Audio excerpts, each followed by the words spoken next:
En una ocasión le preguntaron a U.G. Krishnamurti: ¿hay en usted un yo, o mente, o autoconciencia, o ego? ¿Hay un coordinador o centro, ese ego o yo que todos tenemos, que esté coordinando lo que está viendo, escuchando, oliendo, etc.? ¿O hay algo que encadene y centralice en una individualidad las distintas sensaciones que se originan en la existencia? U.G. respondió: en el estado natural no hay entidad coordinando los mensajes de los diferentes sentidos. Cada sentido funciona independientemente y a su manera. Cuando hay una demanda externa que hace necesario coordinar uno o dos o todos los sentidos y resolver alguna situación, aún así no hay coordinador, pero hay un momentáneo estado de coordinación. No hay continuidad. Cuando la demanda ha sido satisfecha, otra vez solo está el funcionamiento descoordinado, desconectado y desasociado de los sentidos. Ese es siempre el caso. Una vez que la continuidad se destruye, no es que haya estado allí alguna vez, sino que la ilusoria continuidad se termina de una vez y para siempre. ¿Puede tener esto algún sentido para ustedes? No puede. Todo lo que conocen cae dentro del marco de vuestras experiencias, la cual es el pensamiento. Este estado no es una experiencia. Solo les estoy tratando de dar una impresión de esto, la cual es desgraciadamente confusa. Cuando no hay coordinador, no hay encadenamiento de las sensaciones, no hay traducción de las sensaciones, permanecen pura y simplemente sensaciones. Ni siquiera sé qué son sensaciones. Lo puedo mirar mientras usted habla. Los ojos se enfocan sobre su boca, porque eso es lo que se mueve, y los oídos recibirán las vibraciones del sonido.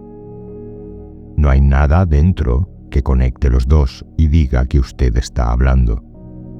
Podría estar mirando un manantial que sale de la tierra y escucharía el agua, pero no hay nada que diga que el sonido que se escucha es el sonido del agua, o que el sonido está conectado de alguna forma con lo que estoy viendo. Podría estar mirándome el pie, pero nada diría que ese es mi pie. Cuando camino veo mi pie que se mueve. Es algo tan extraño. ¿Qué es eso que se mueve? Lo que opera es una conciencia primordial, no alcanzada por el pensamiento. Los ojos son como una cámara muy sensible. Los fisiólogos dicen que la luz reflejada por los objetos alcanza la retina del ojo y la sensación viaja por el nervio óptico hasta el cerebro. La facultad de la visión, la facultad de ver, es simplemente un fenómeno físico. Al ojo le es indiferente estar enfocando una montaña cubierta por la nieve o un trozo de basura. Ambos producen sensaciones de la misma forma. Los ojos miran todo y a todos sin ninguna discriminación.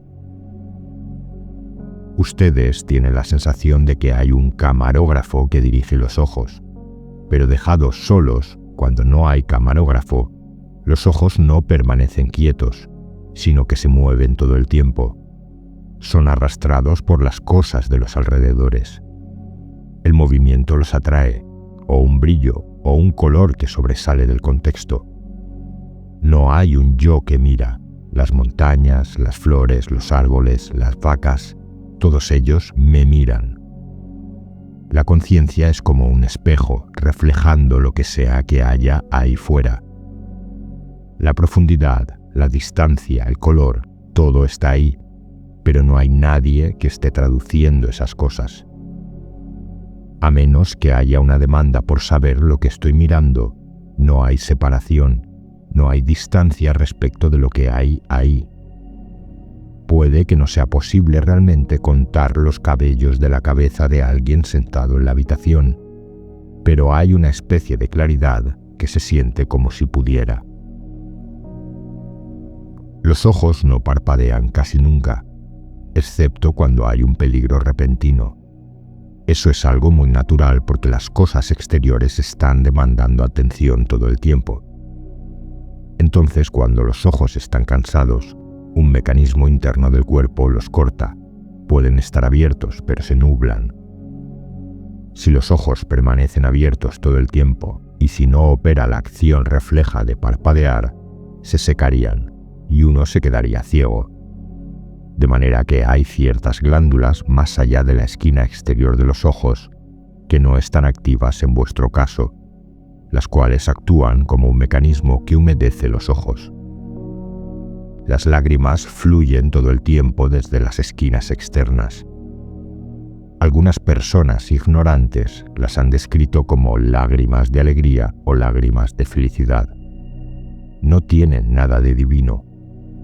Practicando no pestañear, uno no llegará a este estado, solo lastimará los ojos.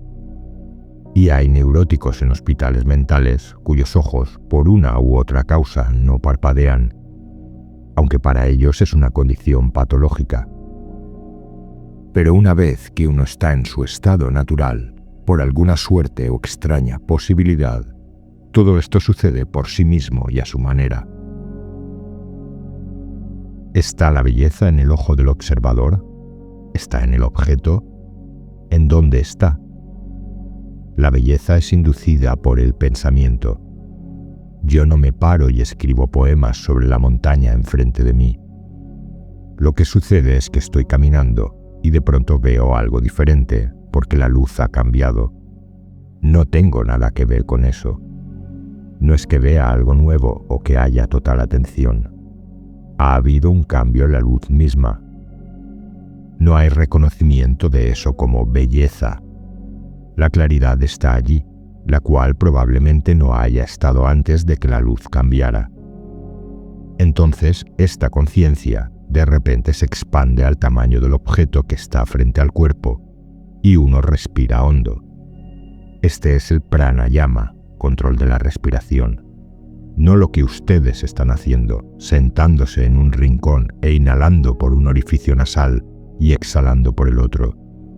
Este pranayama de verdad sucede todo el tiempo.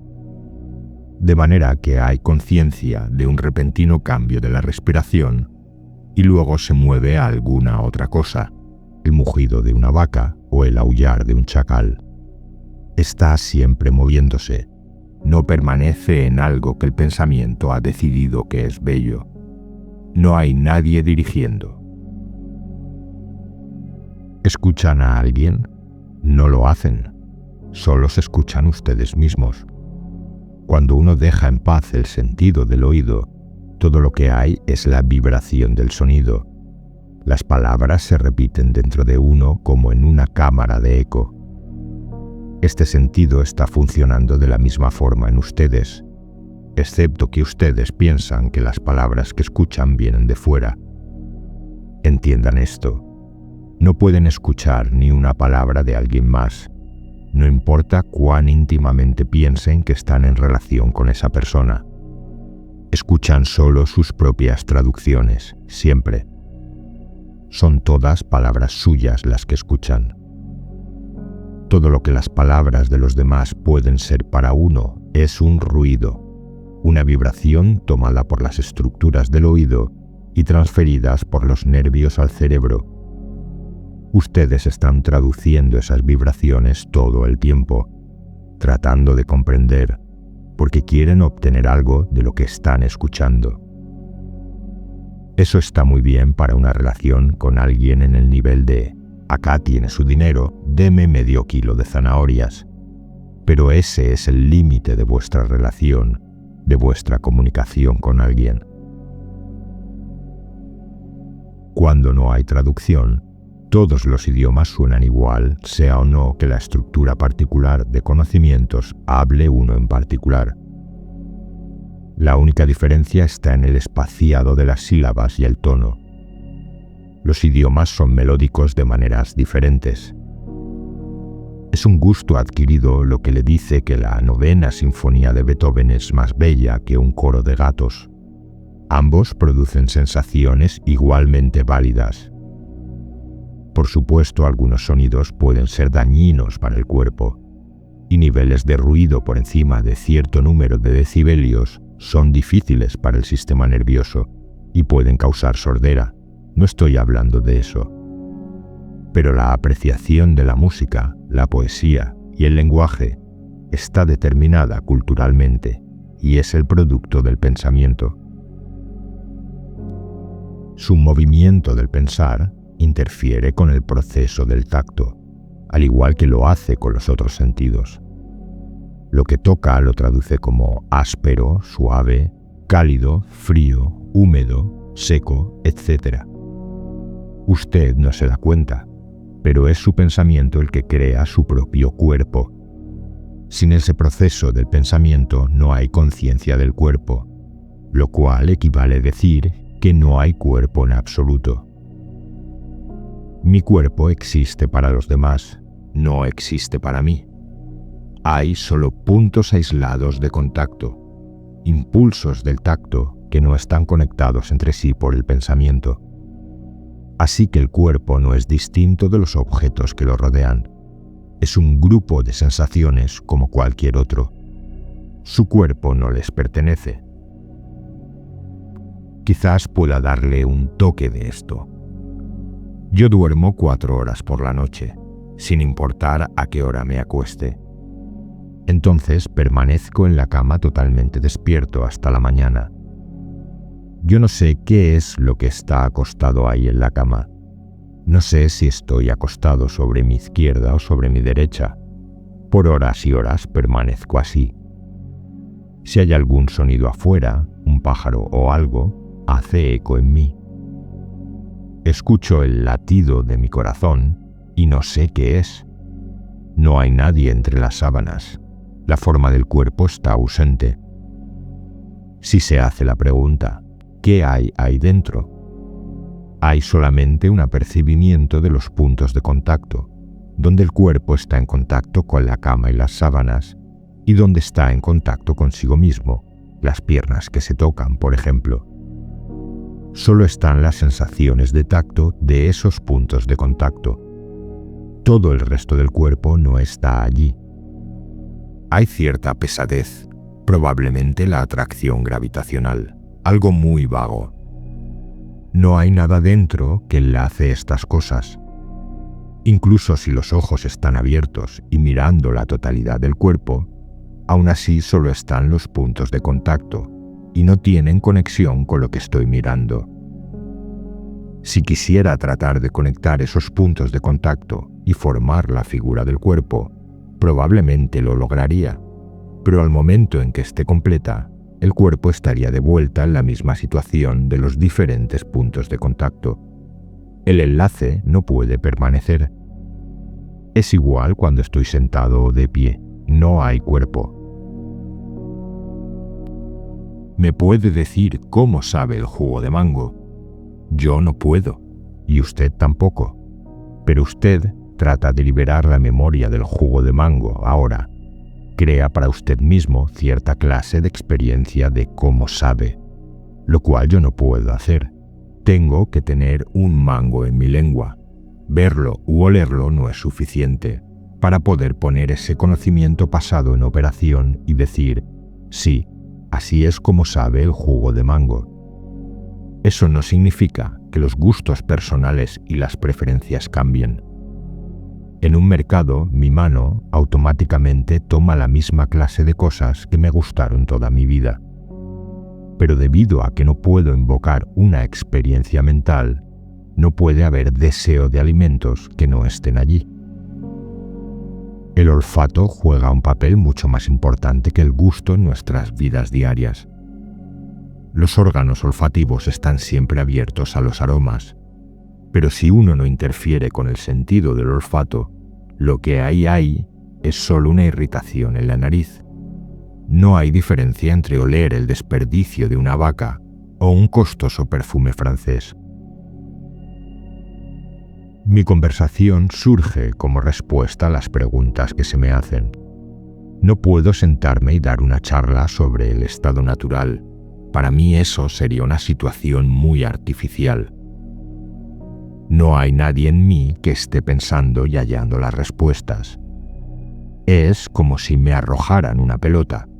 La pelota rebota y ustedes llaman a eso respuesta. Pero yo no doy ninguna respuesta. Este estado se expresa a sí mismo. Realmente no sé lo que estoy diciendo, y lo que esté diciendo no tiene importancia. Pueden transcribir esta conversación, pero no tendrá ningún sentido para mí. Es algo muerto. Lo que hay aquí, este estado natural, es algo vivo. Yo no puedo capturarlo, y mucho menos ustedes. Es como una flor, no puedo dar mejor símil que este. Simplemente florece. Está allí. En tanto está allí, tiene una fragancia que es diferente y distinta a cualquier otra flor. Puede no ser reconocida. Uno puede o no escribir odas y sonetos sobre ella. Se la puede comer una vaca solitaria, o la puede cortar una cosechadora, o se marchita y se termina, y ese es el fin. No tiene importancia. Uno no puede preservar su perfume. Lo que se preserva es solo un perfume sintético y químico, no la cosa real. Preservar las expresiones, las enseñanzas o las palabras de un hombre así no tiene sentido. Este estado tiene solo un valor contemporáneo, momentáneo, una expresión momentánea. La personalidad no cambia cuando uno entra en este estado. Uno es, después de todo, una computadora, la cual reacciona de acuerdo a cómo fue programada. Es, de hecho, el esfuerzo que realizan para cambiar lo que los está alejando de ustedes mismos y evitando que funcionen en el estado natural. La personalidad seguirá siendo la misma. No esperen que un hombre así se libere del mal humor y las idiosincrasias. No esperen alguna clase de humildad espiritual. Un hombre así puede ser la persona más arrogante que hayan conocido, porque está tocando la vida en un lugar en donde nadie antes lo ha hecho. Por esto mismo, cada persona que entra en este estado lo expresa de una manera única, en términos relevantes para su tiempo. También por esto mismo, si dos o más personas están viviendo este estado al mismo tiempo, nunca se reunirán. No bailarán en las calles, tomados de la mano cantando: "Somos hombres realizados, lo logramos". Si quieres apoyar el canal y participar eligiendo los próximos temas, puedes hacerte miembro por el precio de un café al mes. Cada comentario y cada vez que compartes el vídeo estás ayudando al canal. Gracias por formar parte de esta comunidad.